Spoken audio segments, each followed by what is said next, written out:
Good evening, everyone. It's Marcia Howard again, and I would like to thank all of you who've been watching the videos that I have been putting out. My webinars on this year's theme for my health coaching business, and it's called Making 20 Healthy the New Normal in 2022. The name of my business is New Treatment Nutrition, and I'm doing these educational podcasts, or at least these videos, for anyone who's struggling to make healthy a part of their life. I know it takes some effort. This is part 3. If you've been watching the videos, or if you're just coming across them, I have part 1, which is proper nutrition. I also have part 2, which is don't complicate exercise and movement. And today we are dealing with gut and digestive health. So I have people coming in to the webinar. So I would just like, I am recording the today's session, and I'll be posting it on YouTube, and it will be sent out as, I just want to change, okay. All right, so we'll just leave it as is. Yeah, so it's going to be recorded, and it is going to be on the website. I'll be sending it out to my email list for anyone who's missed it, and it will be uploaded onto YouTube as well. So to get started, what I wanted to talk about concerning gut health and digestion is this is a very important part. These two elements, they're important parts of our health. If we are not digesting our foods properly, and if our gut does not work properly, then we have health issues that can develop across the board. So let's take digestion first of all. Now, we know when we eat, our food is digested, but not many of us may not know or understand how it is digested. And it is digested through the production of whole enzymes and enzymes in the body. Digestion starts in the mouth. Once we start chewing our food, the mouth produces the salivary glands in particular. They produce what is called salivary amylase, and that starts the entire process of breaking down the food and having the body metabolize it so that it is able to send the nutrients out to all the respective areas of the body through the blood. The problem is, because of our poor digestive habits, starting with chewing, we break down and disrupt the entire digestive process. So what do I mean? I want you to think of yourself in front of your plate. What do you do with your food as soon as you get it? This is something a discussion I have with my husband on several occasions. Slow your chewing down. It's almost as if there's a race to get the food into your stomach. Slow your chewing down. So I want to encourage you, if you are a fast eater, and what does fast eating do? What does it do? to your body? Well, first of all, um, let's think about things like acid reflux, and let's think about acid reflux. Let's think about gas or stomach upsets. These are all things that are driven by poor digestive habits. So not taking your time and chewing your food properly, eating and drinking at the same time, going to bed with a stomach full of food.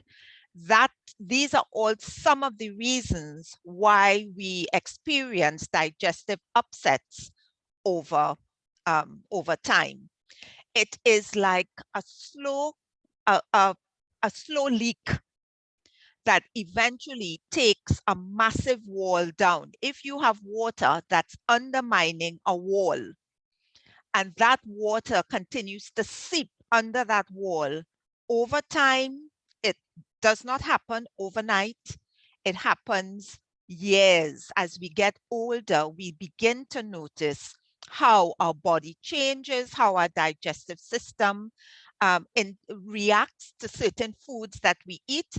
So things that we could get away with when we were much younger, in our teenage years and early 20s, we find that we cannot do it as we get older into our 30s, 40s, and then it gets progressively worse. So we have the issue of poor digestion.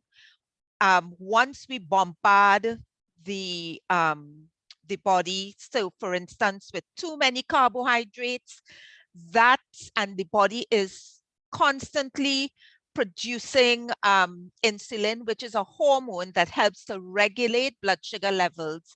That too can destroy how our body breaks down sugars, and then we react to that.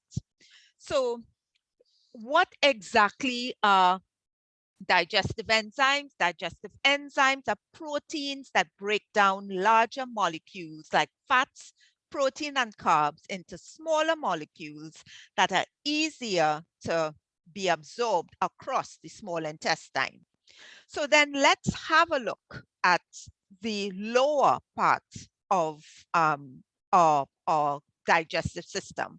We have the upper part, which is the esophagus. We have the stomach. We have the pancreas. The liver also plays a part in digestion. And there is a workshop, and I'm going to do it again because I would like to be able to upload it onto my YouTube channel, which is called Marcia Howard's Nutrition, New Treatment Nutrition. It's still quite new. I've been trying to escape the whole thing of having to do a YouTube channel, but I got it done. I'm here now, and I'm going to be filling it with content. Now, I notice a lot of what it is I'm talking about, it is the information. It's a large packet of information. So what I've decided to do is, besides the 30-minute broadcast that I do on a Saturday, I will do smaller elements during the week to help people to further understand exactly what I am bringing to you, because there's really a lot of information. So how can we address digestive issues? As I said, today I'm talking about digestive as well as gut health. The one way that I have dealt with it with clients, because I do work with clients on a one-to-one basis to help them to try and change their digestive health, is to work on the small things first. So when I say small things, what are some of the small things I'm talking about? Slow your eating down. We tend to eat too quickly. I remember when I was in training as a microscopic blood analyst, I remember the doctor I was training under, who was a naturopathic doctor. he would pass by the kitchen and he would see me eating. These were early days for me, just getting into the field of natural health and holistic medicine. And he would see me eating and he would pass by and he would say, you need to slow your eating down. When you take a fork full of food and you put it into your mouth, put your fork down onto the plate and let it go. And that helped me to slow my eating down. But here's what slowing your eating down does.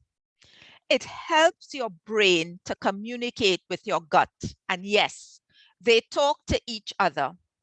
There is a communication that takes place between the brain and the gut. And what the brain does, it helps the gut to understand and know when it's had enough. I promise you, once you start practicing, if you are struggling in the area of eating too much and you are trying to lose weight and you're not understanding why it is so difficult for you to get rid of perhaps those extra pounds, I promise you, start with slowing your chewing down. Chew 34 times. If you have to count it like if you're counting sheep just before bed, then do that. Count 34 and then take your second bite. All of this is part of the whole practice of mindful eating. And that is another recording that I will do at another time. But that is something that you can practice, because when you slow your chewing down, you set off a chain of events, starting with the release of amylase in your mouth. So you have amylase, you have lipase, and you have protease. All of these are enzymes that help to break down. Lipase helps with the breakdown of fats. Protease, as the name implies, it helps with the breakdown of protein. But there are organs that are affected when we have a poor diet, when we don't eat enough fruit and vegetables, because this is another thing. Once you start eating more fruit and veg, especially if you started juicing, that actually helps to clear up acid reflux. So if you're having issues with acid reflux and you're finding it difficult to digest your foods, there are a couple of things that you can do. First off, as I said, chew. Secondly, make sure that at least half of the food on your plate, you have vegetables on there. The other thing too that you need to bear in mind, have a cutoff time before bed. You should allow yourself at least 3 to 4 hours. Your last meal should be 3 to 4 hours before you get to bed. You should not be eating a full meal and then heading off to bed. It doesn't quite work as well as you think it ought to.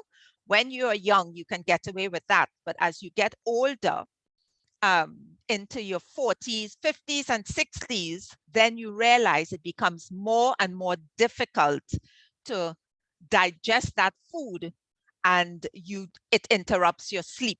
So that's another thing you need to bear in mind and try to give some precedence over that. Gut and digestive health also plays a role in our immune system. Our gut actually carries 70% of our immune system. Again, there is a connection between brain health and gut health. When you have poor gut health, there is an increase in mental health disorders, not necessarily diseases, because we need to clarify between the two. But I'm talking about things like low mood, depression. So if you find yourself having any of those things, low mood, depression, you find yourself crying all the time, there is a connection between poor gut health and your moods. There are other things too that this gut health that I'm talking about, I am talking about microbiomes or microbiomes. That has to do with the I don't want to call them creatures, but we have bacteria. They are bacteria. They live in our gut. That bacteria there serves a purpose. In our gut, we have two types of bacteria. We have good bacteria and we have bad bacteria. We should be populating more of the good bacteria than the bad. Unfortunately, it's the other way around in many instances. So bad bacteria, what do? They increase inflammatory conditions, things like IBS. They contribute to Crohn's disease. They contribute to constipation. They contribute to also autoimmune diseases. So if you are experiencing any type of autoimmune disease, you ought to be supporting your gut. If you have things like eczema, dermatitis, you ought to be supporting your gut. Gut health is extremely important.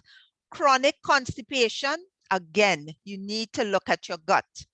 So these are all areas that help to assist the body in controlling and combating all the bad bacteria, because the microbiome in the gut, actually, they act as soldiers on our behalf and they launch attacks. People with very strong gut health, they tend to develop less colds and flus and viruses. They tend to have less allergies. They tend to suffer less from food sensitivities. And that launches us into another topic of discussion called leaky gut. And that's something that I will address at another time. I will do another video, as I said. This is just a 30-minute video. So how do we increase the microbiomes in our gut? Well, one clue is that they love fiber. Fibrous foods, they help to build good gut health. They help to build, they give the microbiomes something to feed on. That's their food. But of course, society today, we don't eat enough fiber. So we think that having some metamucil or benifiber, whoopee, we've done a wonderful thing for ourselves. Not necessarily. What we need to do is get more fiber on our plate. So things like brown rice, we need both soluble and insoluble fiber. So we need things like brown rice, we need oats, and I suggest organic oats or organic brown rice. We need to have more fibrous vegetables, cruciferous vegetables, things like broccoli, cauliflower, Brussels sprouts, asparagus. All of these help to feed our good gut bacteria. And then they're able to launch attacks and kill off, get rid of the bad. And that helps as well in other areas, also hormonal health. So I'm just going to call out some of the things that good bacteria helps with. And if we are not getting it all from our foods, there are nutritional supplements that we can use, and like probiotics. Now, probiotics don't always have to come in the form of a tablet. Same thing with digestive enzymes. I am currently writing an article on digestive enzymes as well as probiotics. And I have put the link to my blog in my videos. so that you're able to read more about what it is I do and the areas that I address. I work my area of expertise is detoxification. I help clients to detox their bodies, and it makes a difference. If you are having issues with gut health or digestive upsets, it makes good sense to take your body through a detox. And basically, what is a detox? We've heard so much about detoxification, what it is not, does it work, it doesn't work. But I can tell you, detoxification basically is giving your body a break from all the processed foods that we eat on a regular basis. If you were to sit, I like walking around groceries, but more importantly, I like to see what people put in their baskets, because then it makes me more mindful of what's in my basket. And oftentimes when you go to the grocery and you look at what people buy, much of the food that they eat, it's processed. The people who buy a lot more fruit and veg, they tend to have a different look physically.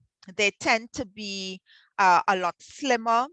They tend to look as if they have more energy.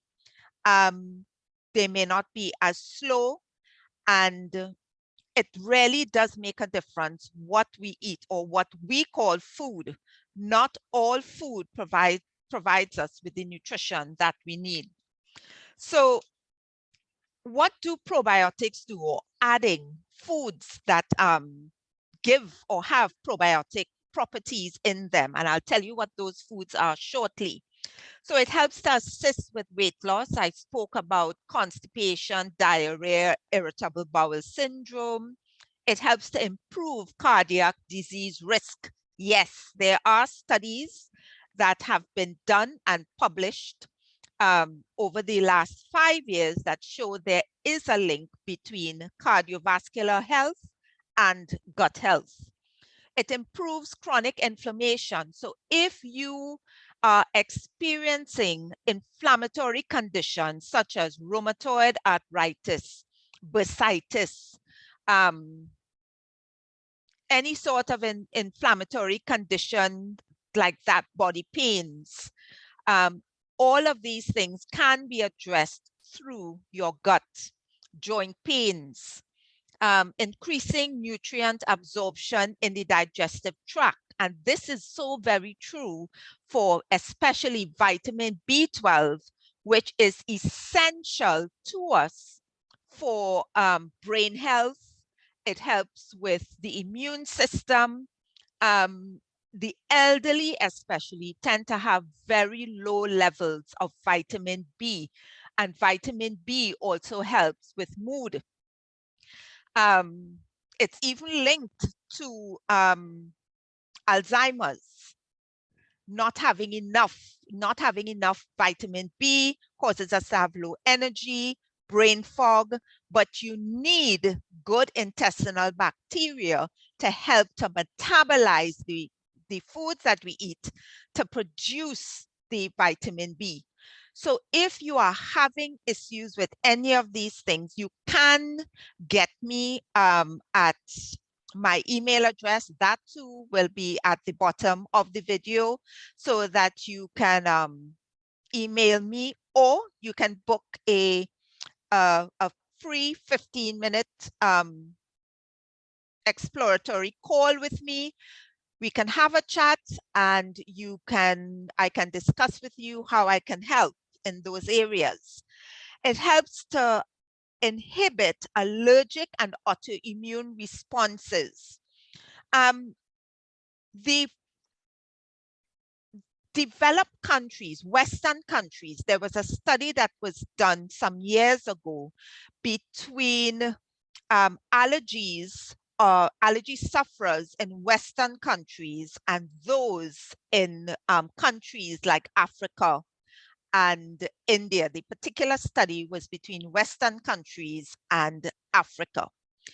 And what was revealed is that in Western countries, we tend to sanitize everything.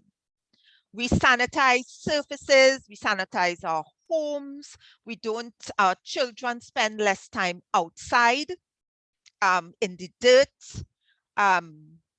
They spend more time inside in front of the television, playing games. And this thing about the 5-second rule, where something would fall on the ground, and if it falls and they pick it up, you grab it from their hands and say, no, no, no, no, no, you can't eat it. It was found that children in Africa, when they play outside, they tend to have stronger immune systems and stronger gut health. So is it that we are sanitizing ourselves to death? And that is something that I really want us to pay attention to, especially in 2022. It is time for us to recover our health. We're out of time. We really don't have the time because we see that new diseases are appearing, and we need to make sure that our bodies can launch at the best defense.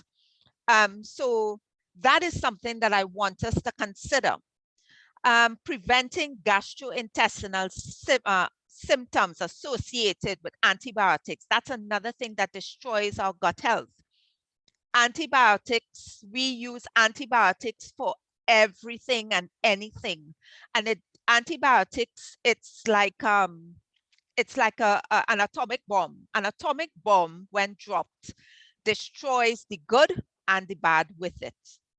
And if we do antibiotics often enough, we are actually destroying our gut health and making ourselves more susceptible to autoimmune conditions. So that's another thing we need to understand. It helps in regulating gut-brain communication, as I highlighted earlier on, and it helps to regulate immune reactions to bacteria and viruses.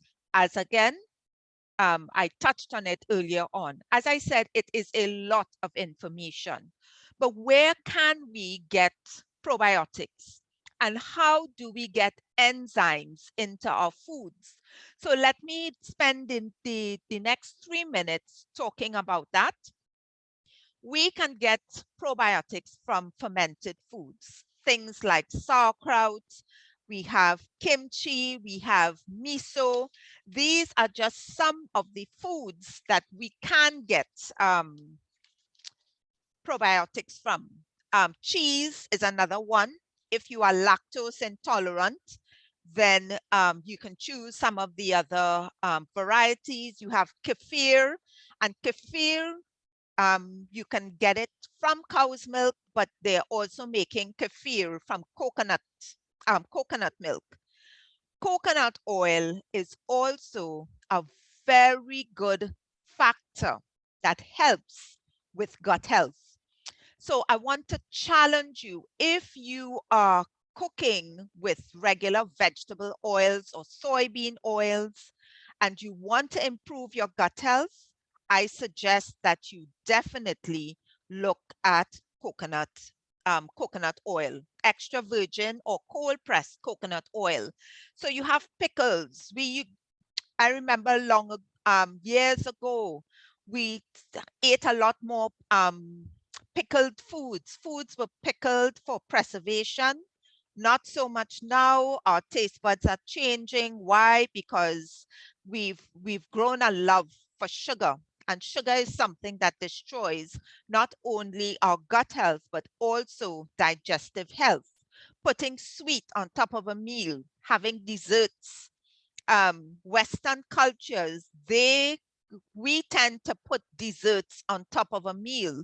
Not so with some of the other cultures across the world.